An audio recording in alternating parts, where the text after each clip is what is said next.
सुप्रभात देवियों और सज्जनों, मैं कर्नल सोफिया कुरैशी और मेरे साथ विंग कमांडर व्योमिका सिंह आज आपको 6 से 7 मई 2025 की रात 1:05 से 1:30 बजे के बीच भारतीय सशस्त्र बलों द्वारा अंजाम दिए गए ऑपरेशन सिंदूर के बारे में जानकारी देंगे। ऑपरेशन सिंदूर 22 अप्रैल को पहलगाम में हुए विभत्स आतंकवादी हमले के शिकार मासूम नागरिकों व उनके परिवारों को न्याय देने के लिए लॉन्च किया गया था। इस कार्रवाई में 9 टेररिस्ट कैंप्स को टारगेट किया गया और पूरी तरह से इसे बर्बाद किया गया। पाकिस्तान में पिछले 3 दशकों से टेरर इंफ्रास्ट्रक्चर का निर्माण हो रहा है।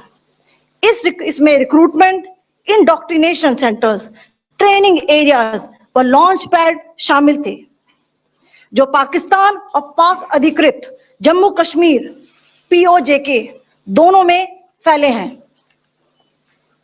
Operation Sindoor was launched by Indian Armed Forces to deliver justice to the victims of Pahalgam terror attack and their families.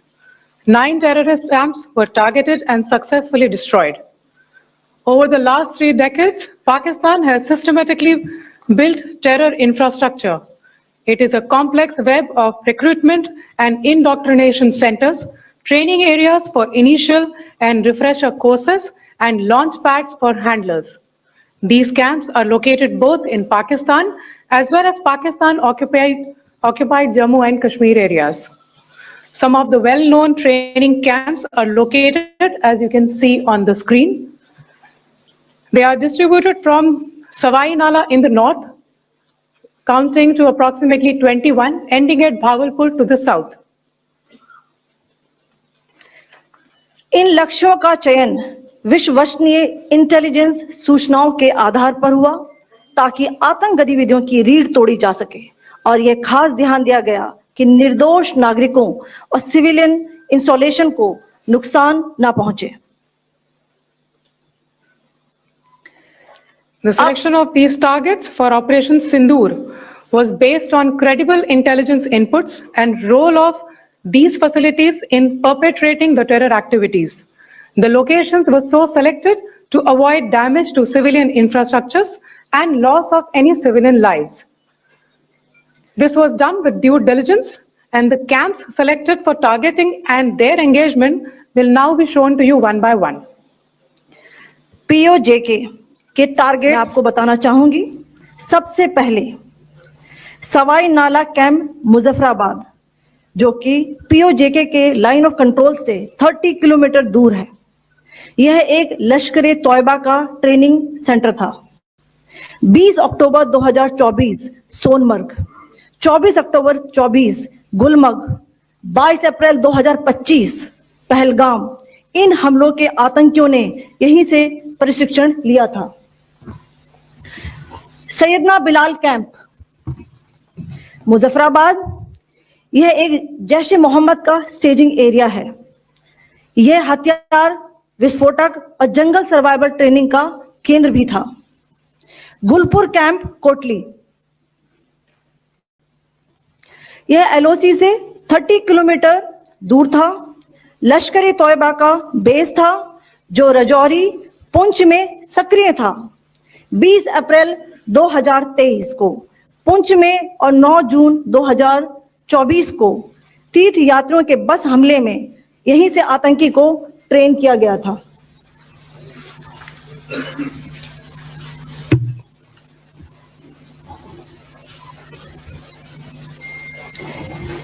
Barnala camp बिंबर, यह LOC से 9 किलोमीटर दूर है। यहां पर हथियार, हैंडलिंग, IED व जंगल सर्वाइवल का प्रशिक्षण केंद्र था। अब्बास कैंप कोटली,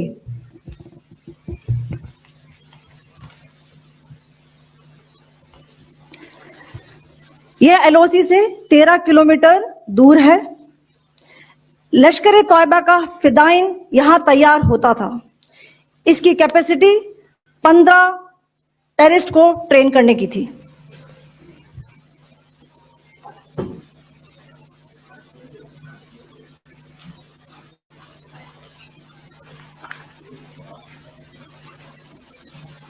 अब मैं पाकिस्तान के अंदर के टारगेट से अवगत कराना चाहूंगी। पहला, सर्जिकल कैंप सियालकोट। यह अंतर्राष्ट्रीय सीमा से 6 किलोमीटर की दूरी पर है, सांबा कठुआ के सामने।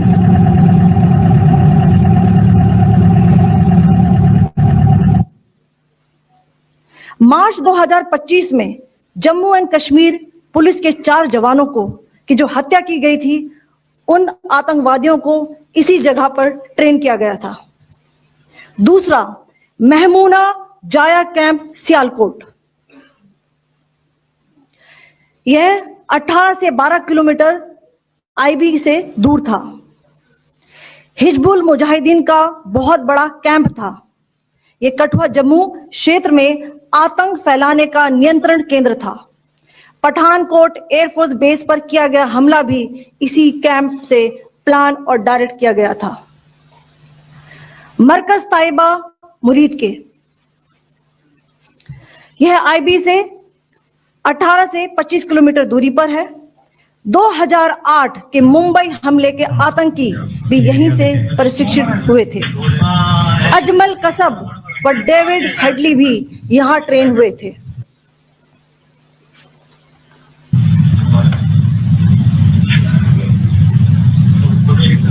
आगे दूसरा है।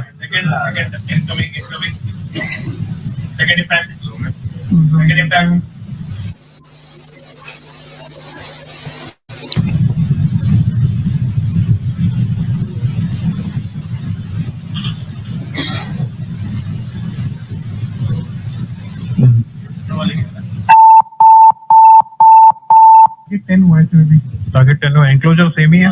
7 it is hit the target. हाँ हाँ।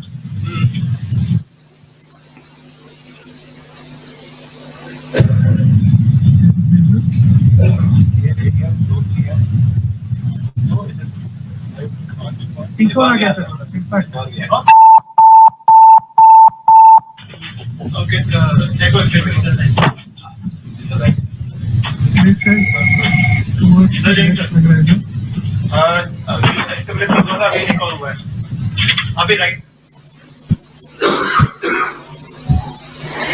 मरकज सुभान अल्लाह भावलपुर, यह इंटरनेशनल बाउंड्री से 100 किलोमीटर दूर है।